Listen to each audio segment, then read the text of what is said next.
No big deal. So here's Vegas. Here's the entire Vegas recap. That 4-hour flight to Vegas Thursday night. But let's start with that flight because there's something really funny that happened. I had these two guys next to me, this married couple. They literally offered me, they're like, hey, you want a sleeping pill? And I was like, nah, I'm good.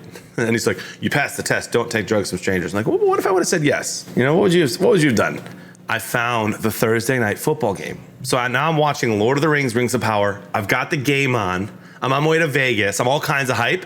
The lady in the middle falls asleep and her elbow hits the dimmer on the armrest. It takes forever for it to go down one. You have to like hold it. And I'm like, oh, she's gonna slip off for sure. There's no shot that she'll be able to like just, you know, and I'm just watching the game just go lower, lower, lower, lower until she turns off my TV.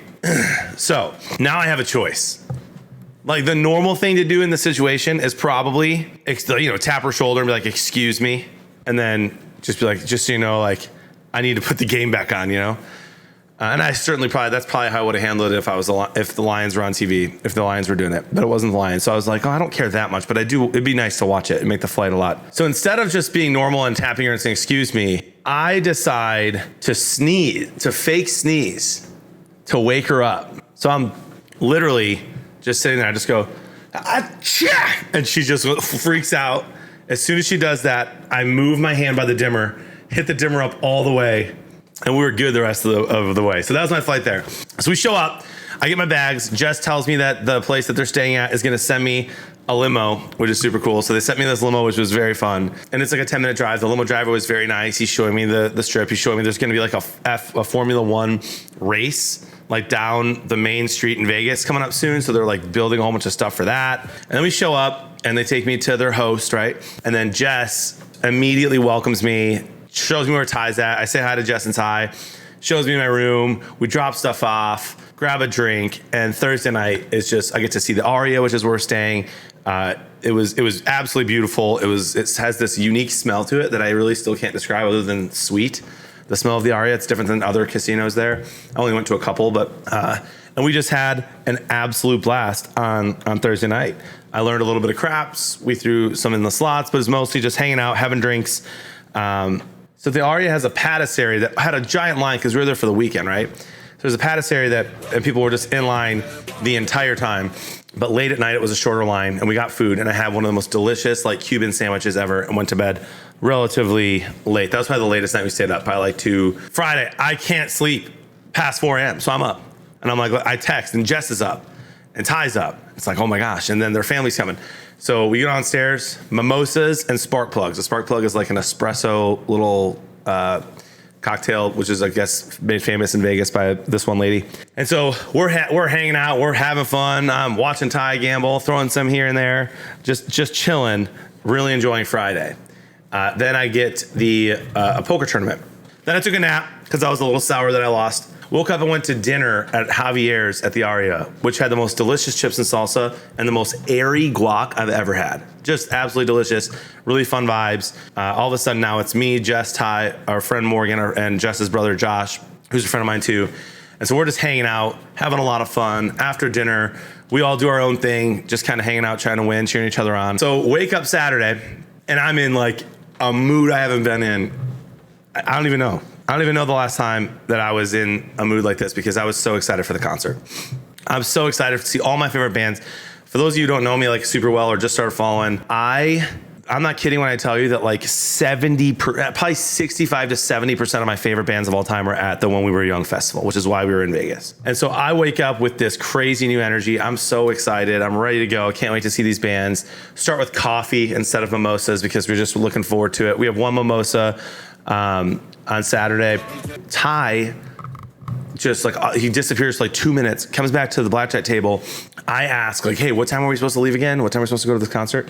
And he goes, like 10:30, but we might not be going. And I was like, what? And he's like, it might get canceled. And I thought like of the Fire Festival. I was like, wait, oh my gosh, this whole thing really was a sham, wasn't it? Like, it's not gonna happen. Well, I had no idea. Like, this is my first time ever traveling to a festival more than 2 hours. So I didn't realize like weather is a thing you should check. I didn't even think of checking the weather. We were able to secure a VIP cabana with great seats for Sunday.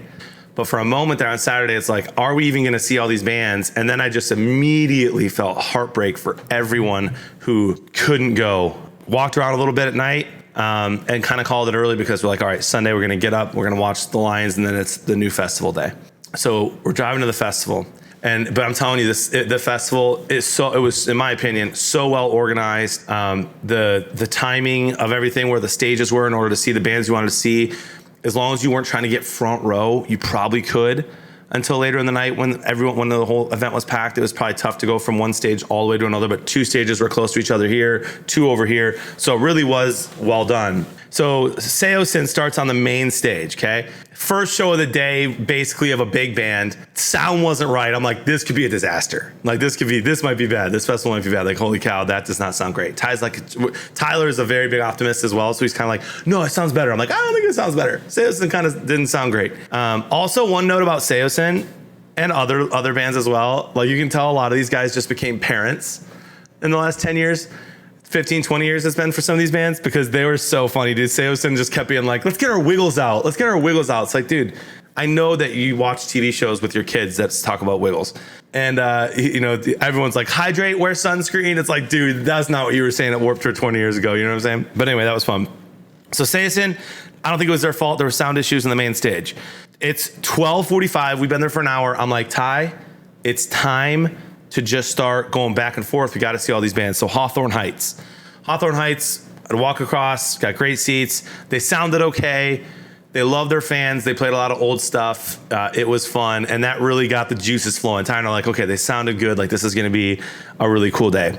We head back fast to the main stage, to our VIP cabana for Mayday Parade.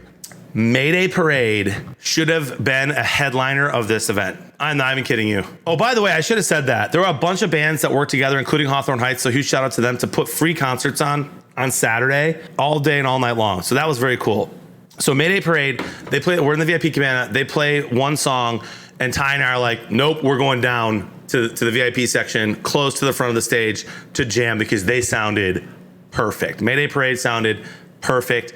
They played all old songs, and every single song sounded better than the one before it. They needed 2 hours. It was unbelievable. At that moment, that part of the whole day, Ty and I looked at each other and we just knew this is going to be one of the best days of our lives. Like, that's how good Mayday Parade was.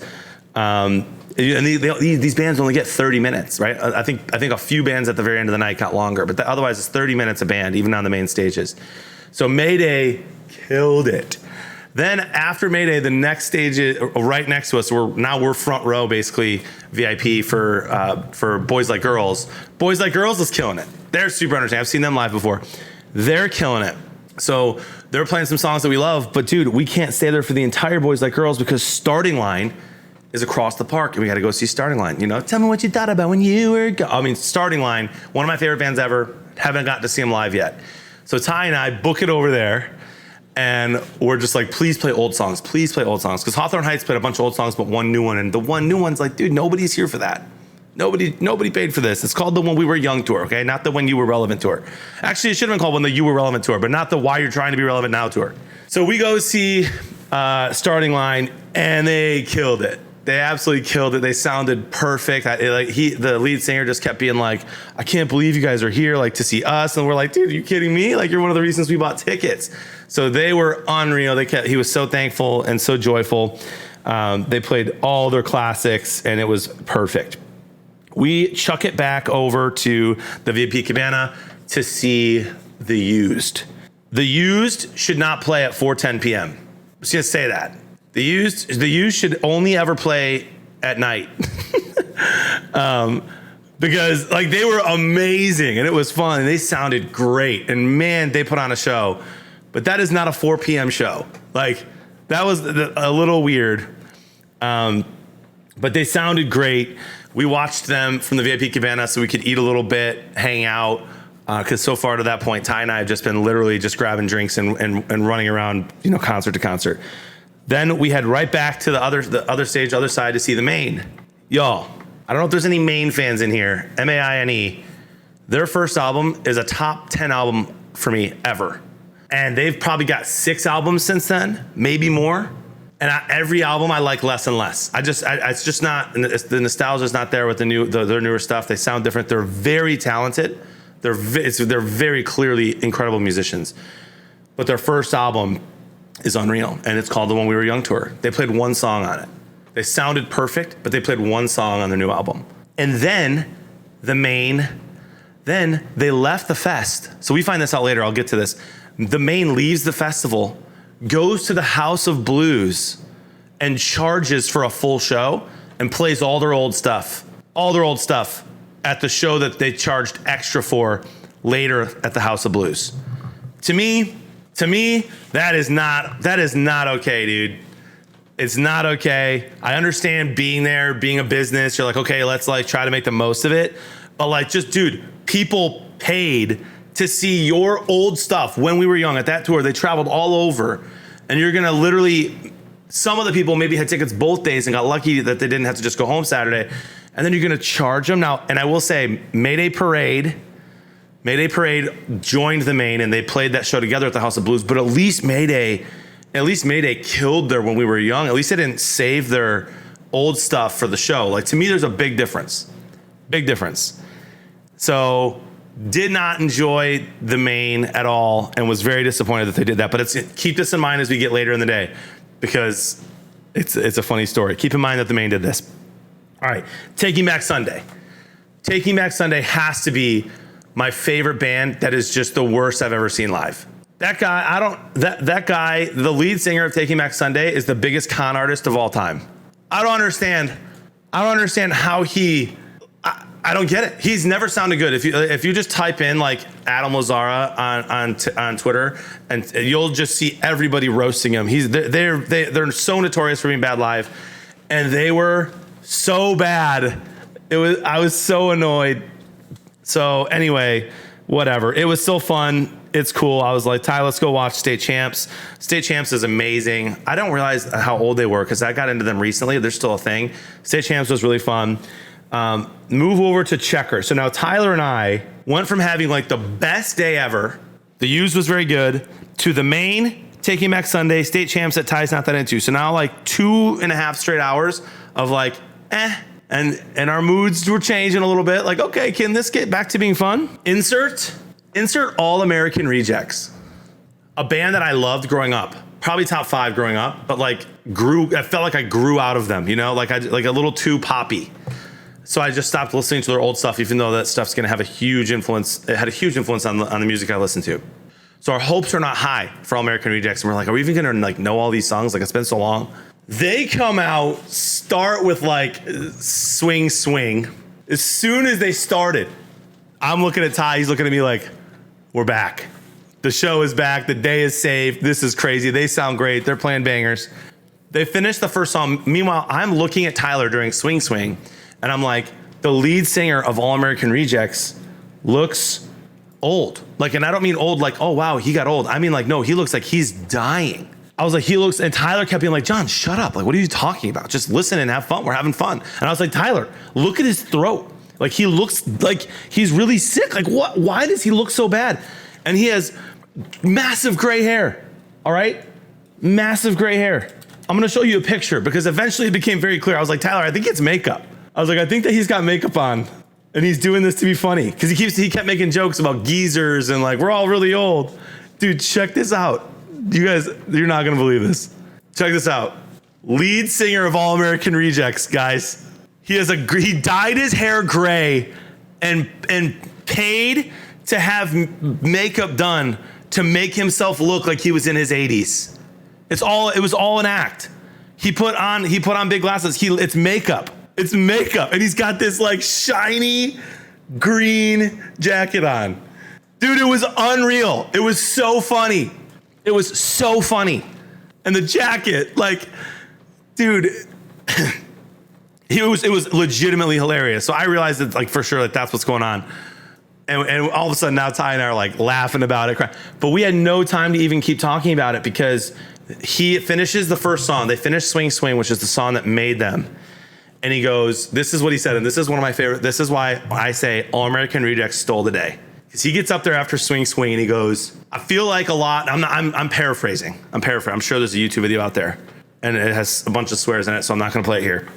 But basically after the first song, he just goes, I think some of us forgot what punk rock is.